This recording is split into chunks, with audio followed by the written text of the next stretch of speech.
Dear students and viewers, अस्सलाम वालेकुम। आज हम सेकेंड ईयर का फर्स्ट चैप्टर स्टार्ट कर रहे हैं और फर्स्ट चैप्टर आपके पास है इलेक्ट्रोस्टैटिक्स।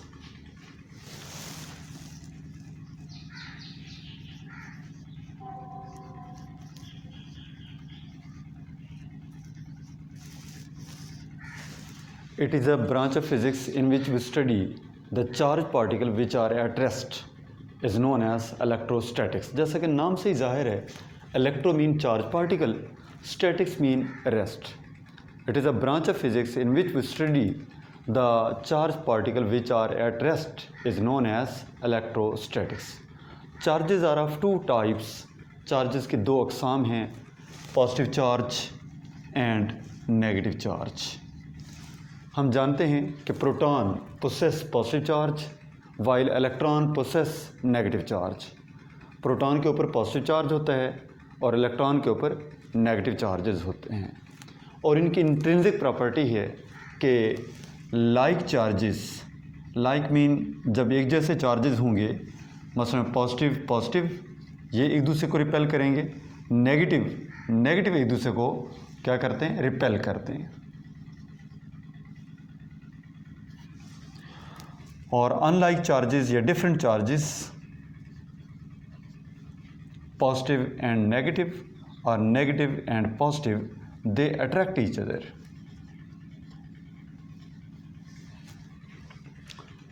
तो ये जो दोनों हमारे पास चार्जेस हैं, ये इसकी इंट्रिंसिक प्रॉपर्टी है कि लाइक चार्जेस एक दूसरे को रिपेल करेंगे। पॉजिटिव पॉजिटिव को रिपेल करता है, नेगेटिव नेगेटिव को रिपेल करता है।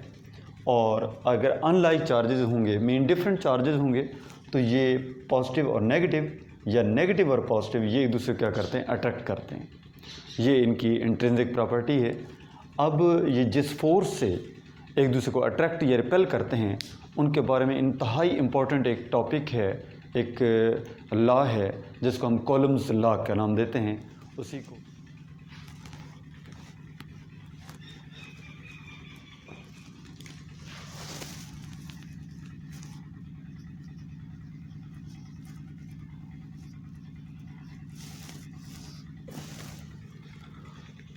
The force of attraction or repulsion between the two charges is directly proportional to magnitude of the charges and inversely proportional to square of the distance between them।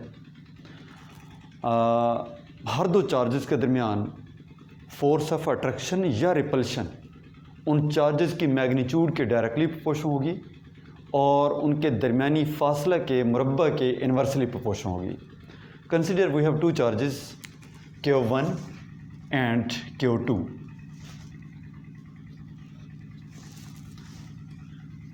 The force of attraction or repulsion between these two charges is directly proportional to product of magnitude of the charges। ये दोनों charges जितनी इनकी मिकदार को आप बढ़ाते जाएंगे, increase करते जाएंगे, फोर्स भी इंक्रीज़ होती जाएगी। अगर इन चार्जेस की मैग्नीट्यूड डिक्रीज़ कर देंगे तो फोर्स भी डिक्रीज़ हो जाएगी। ये रिलेशन हमारे पास कहलाता है डायरेक्टली प्रोपोर्शनल। और force is inversely proportional to square of the distance between them. अगर इनके दरमियान आप फासले को, डिस्टेंस को इंक्रीज़ कर देंगे तो फोर्स डिक्रीज़ हो जाएगी। अगर आप डिस्टेंस को डिक्रीज़ कर देते हैं तो फोर्स इंक्रीज़ हो जाएगी। ये रिलेशन हमारे पास क्या कहलाएगा, इन्वर्सली प्रोपोर्शनल। ये हमारे पास दो रिलेशन बने हैं, इन दोनों रिलेशन को कंबाइन करते हैं तो रिलेशन आपके पास बन जाता है F is proportional to Q1 Q2 over R square. जब हम इस प्रोपोर्शनल के ताल्लुक़ को हम इक्वेशन में लेके आते हैं तो हमें एक कांस्टेंट इंट्रोड्यूस करना पड़ता है। तो ये रिलेशन बनेगा F is equal to K Q1 Q2 over R square. के हमारे पास प्रोपोर्शनलिटी कांस्टेंट है, इसको फोर्स कांस्टेंट या इलेक्ट्रोस्टैटिक कांस्टेंट का नाम देते हैं और इसकी वैल्यू हमारे पास होती है K is equal to 9 cross 10⁹ newton metre square पर कूलम स्क्वायर। फिर ये कांस्टेंट एक और कांस्टेंट के बराबर है जिसको लिखा जा सकता है K is equal to 1/4 pi epsilon not.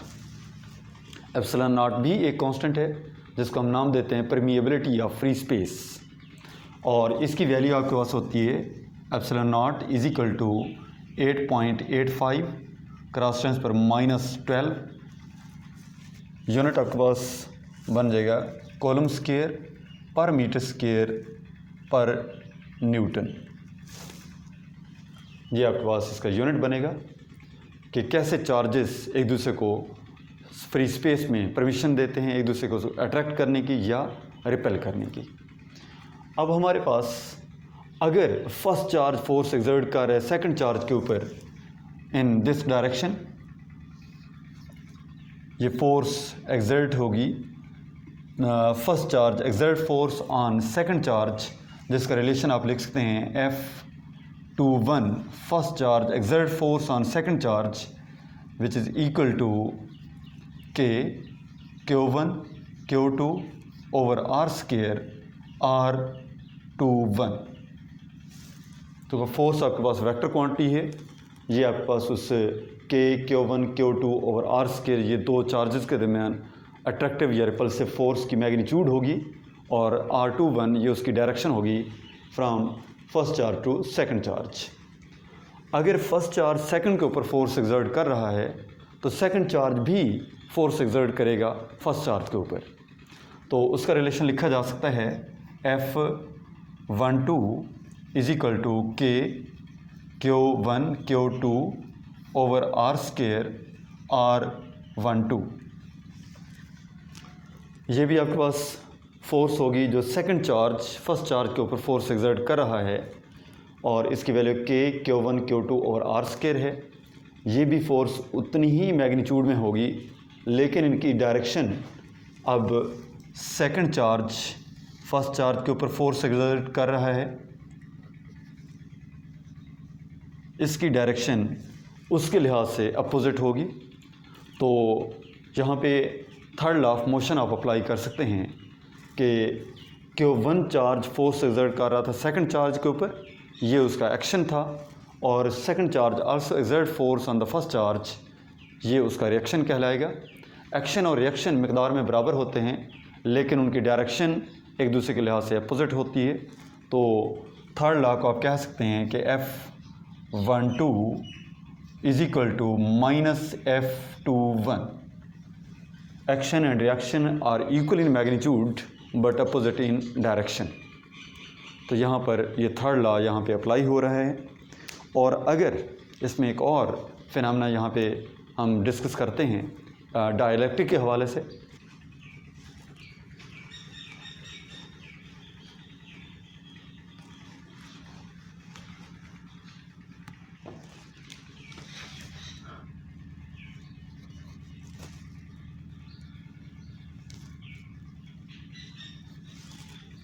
if we have two charges Q1 Q2 which are separated by a distance R, अगर इन दोनों चार्जेस के दरमियान हम कोई डायलैक्ट्रिक मीडियम इंट्रोड्यूस कर देते हैं, जैसे आपके पास दो ऑब्जेक्ट पड़े हुए हों, दो ऑब्जेक्ट के दरमियान अगर ये मैग्नेट हैं, एक आपके पास सपोज नॉर्थ पोल है, ये आपके पास नॉर्थ पोल है, दूसरा आपके पास साउथ पोल है, और इसके दरमियान में आप कोई मीडियम प्लेस कर देते हैं, तो इनकी अट्रैक्शन वो नहीं रहेगी जो फ्री स्पेस की वजह से थी। तो जैसे ही डायलैक्ट्रिक मीडियम आएगा तो उनकी फोर्स डिक्रीज़ हो जाएगी। बिल्कुल यही फिनोमेना यहाँ पे चार्जेस के दरमियान भी अप्लाई करते हैं कि अगर यहाँ पर कोई डायलैक्ट्रिक मीडियम हम प्लेस कर देते हैं जिसकी प्रिमिटिविटी रिलेटिव प्रिमिटिविटी एप्सिलॉन आर से रिप्रेजेंट करते हैं, तो ये फोर्स F ये डिक्रीज़ हो जाएगी F/एप्सिलॉन आर।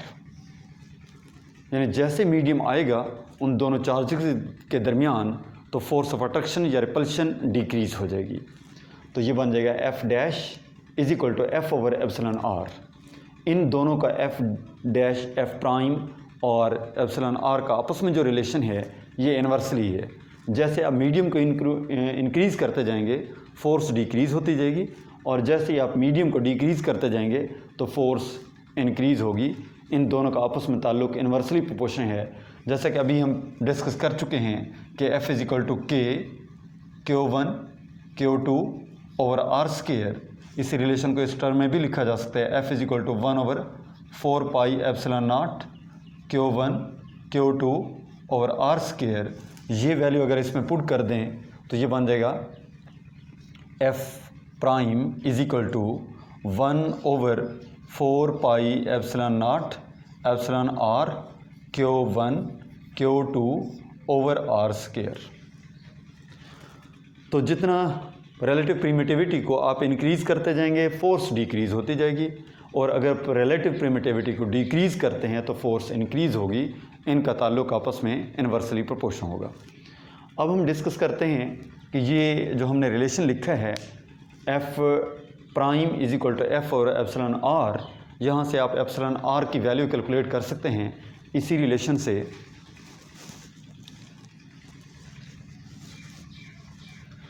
एप्सिलॉन आर हमारे पास बन जाएगा epsilon R is equal to F over F prime.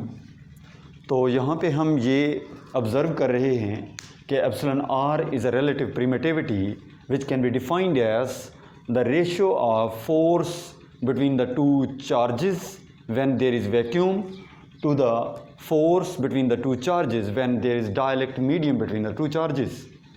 और यहाँ पे ये भी हम ऑब्ज़र्व कर रहे हैं कि ये दोनों फोर्सेस हैं और उनकी रेशियो है। जब दो सेम क्वांटिटीज़ हों और उनकी रेशियो हो तो उस जो यूनिट है वो आपस में कैंसिल हो जाता है। तो इसी हवाले से आप कह सकते हैं कि relative permittivity have no unit because it is a ratio between two same quantities. मिलते हैं नेक्स्ट ब्रेक में इंशाल्लाह। आप इस लेक्चर से मुस्तफ़ीद होंगे। अल्लाह हाफिज़।